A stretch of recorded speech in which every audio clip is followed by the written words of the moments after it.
नमस्कार दोस्तों, मैं आपकी स्टोरी टेलर हूँ डॉक्टर श्रद्धा शहाणे। हर हफ्ते सुनो एक कहानी श्रृंखला में आज आपको हंसराज रहबर द्वारा लिखित कहानी गडोलना सुना रही हूँ। यह एक अत्यंत मार्मिक कहानी है जिसमें एक छोटे से बच्चे के देर से चलने के कारण उसके माँ बाप की किस प्रकार की चिंताएं होती हैं और एक गडोलने की सहायता से वह किस प्रकार चलना सीखता है। यदि आपको यह कहानी सुनने में अच्छी लगे तो ज़रूर किसी पास की लाइब्रेरी में जाकर इसे पढ़ने का प्रयास कीजिएगा। और आपसे यह भी निवेदन है कि मेरे चैनल को अधिक से अधिक सब्सक्राइब करें, कहानियों को अपने मित्रों को अधिक से अधिक शेयर करें और कहानी के अच्छे या बुरे लगने पर रिव्यूज़ कमेंट बॉक्स में ज़रूर डालें। गडोलना चौखट के करीब खूंटी पर लटक रहा था और विजय इधर उधर दौड़ता फिरता था। उसकी दृष्टि गडोलने पर जा पड़ी और वह उसे उतारने के लिए जिद करने लगा। 1 महीने पहले जब उसने गडोलना छोड़कर बिना किसी सहारे के अपने आप आगे डग भरा था तो उसकी माँ एकदम खिल उठी थी और आंखों में उल्लास भरकर पड़ोसिन को पुकारा था, बहन जी ज़रा इधर आना। बच्चे आमतौर पर 10-11 महीने अधिक हुआ तो साल भर के होकर चलना सीख जाते हैं, लेकिन विजय 1.25 साल का हो गया। उसने अभी तक चलना नहीं सीखा था। जब वह घिसट कर आगे सरकता तो माँ का मन दुख और विषाद से भर जाता और यह दुख उस समय और भी अधिक हो जाता जब पड़ोसिन विजय को पंगला कहकर पुकारती। माँ सोचने लगती, क्या वह वाकई पंगला है? क्या उसके जीवन में वह दिन कभी नहीं आएगा जब वह अपने पाँव पर खड़ा होकर चलेगा?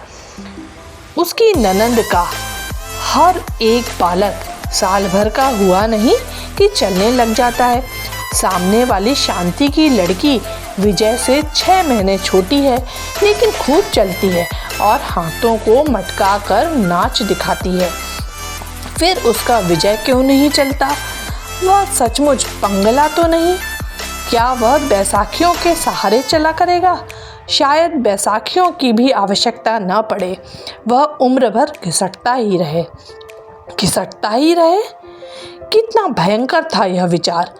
क्या उसने अपूर्ण जिंदगी को जन्म दिया था? माँ का दिल काँप उठता था। जी में आता था कि पड़ोसिन से साफ साफ कह दे कि बहन, तुम उसे पंगला ना कहा करो। ऐसी बात सुनकर मेरा मन दुखता है।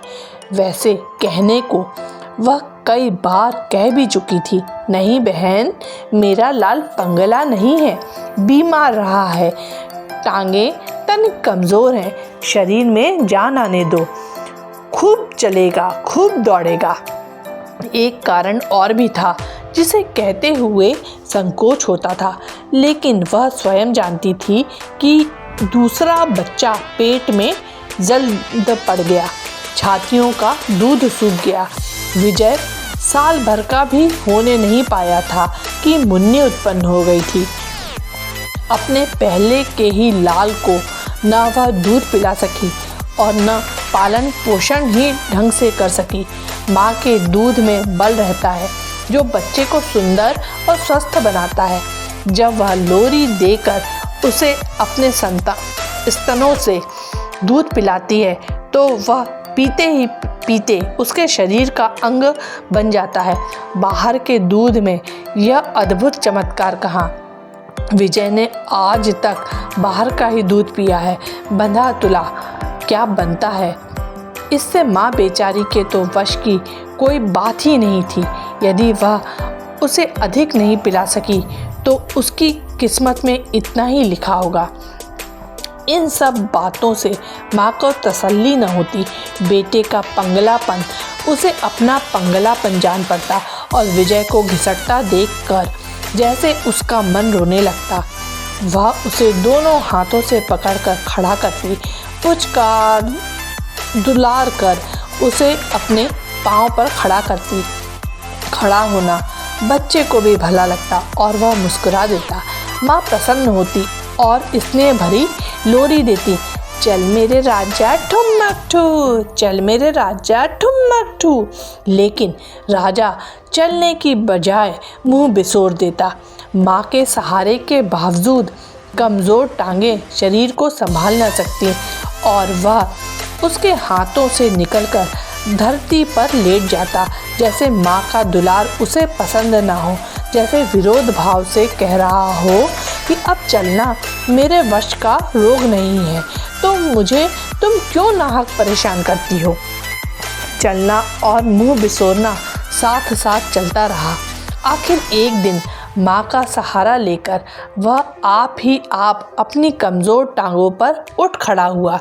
माँ का मन खुशी से नाच उठा, जैसे आज उसे विश्वास हो गया कि उसका लाल लंगड़ा नहीं, पंगु नहीं, वह चल सकेगा। उसकी टांगों में इतनी शक्ति है कि वह दौड़ता हुआ संसार के एक छोर से दूसरे तक जा सकेगा।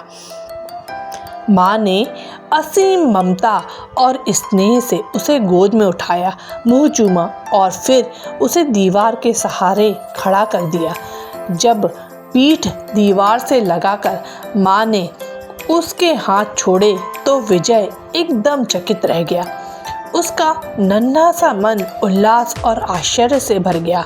यह क्या नई, एकदम नई बात। उसने अपने जीवन में बहुत बड़ा मरहला तय किया था। उसे अब माँ के सहारे की आवश्यकता नहीं थी। वह भूमि से ऊंचा उठ गया था। उसने दोनों हाथ जोर जोर से हिलाए और ताली सी बजाता हुआ मुस्कुराकर माँ की ओर देखने लगा। चल आगे बढ़, पकड़ मुझे। माँ ने हाथ बढ़ाकर उसे आगे बढ़ने की प्रेरणा दी, लेकिन विजय के निर्बल शरीर में इतना बल नहीं था कि वह दीवार का सहारा भी छोड़ दे। दीवार के सहारे भी वह कुछ मिनट ही खड़ा रह सका, फिर थक कर धम्म से पृथ्वी पर गिर पड़ा और रोने लगा। माँ ने उठाकर उसका मुंह चूमा और लोरी देकर चुप करा दिया और माँ ने देखा कि उसके बाद विजय स्वयं ही दीवार के सहारे खड़ा होने की इच्छा प्रकट करता है। जब माँ उसे खड़ा कर देती तो वह प्रसन्न होता और लगातार कई मिनट तक उसी प्रकार खड़ा रहता। धीरे धीरे उसने शरीर को यूँ हरकत देना आरंभ की जैसे वह दीवार को छोड़कर आगे बढ़ना चाहता हो, दौड़कर माँ की गोद में आ जाने की इच्छा रखता हो। इस बीच में यह गडोलना अचानक उसके जीवन में आ गया। उसका ताया गांव से मिलने आया था। जब वह बाजार में से गुजर रहा था तो उसे विचार आया कि विजय के लिए कोई उपहार ले चले। वह पिसाती की दुकान पर खड़ा सोच रहा था कि कौन सा खिलौना खरीदा जाए।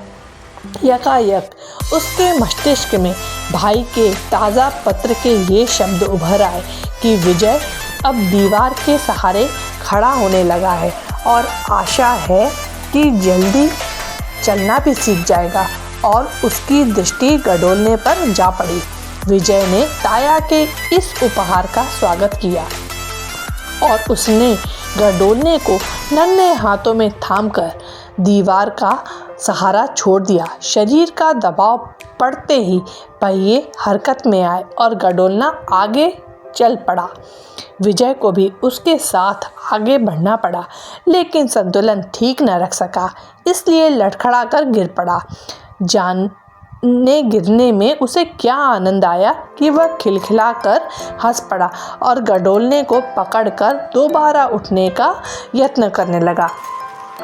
उसने कई बार गडोलने के साथ चलने की कोशिश की, कई बार संतुलन खोया, गिरा और फिर उठकर चलने लगा। उसके असफल प्रयत्न पर माता पिता दोनों प्रसन्न होते थे और दोबारा यत्न करने के लिए उसे प्रोत्साहित करते थे, हर तरह बढ़ावा देते थे। कई दिनों के सतत संघर्ष के बाद विजय को सफलता प्राप्त हुई। उसे संतुलन कायम करने का ढंग आ गया और वह गडोलने के साथ आगे बढ़ने लगा। अब भी उसका पाँव जमकर नहीं पड़ता था और गिरने का खतरा रहता था, लेकिन उसे खेल में आनंद आता था और वह साहस और हिम्मत से कदम आगे बढ़ाता था। माँ बड़े ही स्नेह और चाव से उसे ताकती रहती, गतिविधि का निरीक्षण करती और अपने लाल के बढ़ते हुए कदम को बहुत ध्यान से देखती। एक दिन विजय ने गडोलने को उठाकर दहलीज के पार रखा। वह लड़खड़ाया और गिरते गिरते संभल गया। शाबाश!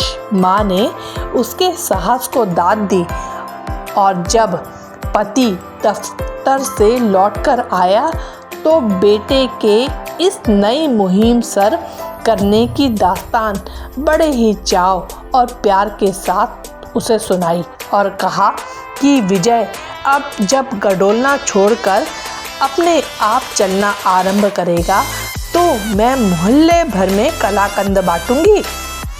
कलाकंद बांटूंगी अर्थात सारे संसार में घोषित करूंगी कि मेरा विजय पंगला नहीं है। वह चल सकता है, दौड़ सकता है और मैंने सर्वांग संपूर्ण जिंदगी को जन्म दिया है। जिंदगी जो कदम एक बार आगे बढ़ा लेती है फिर उसे पीछे नहीं हटाती।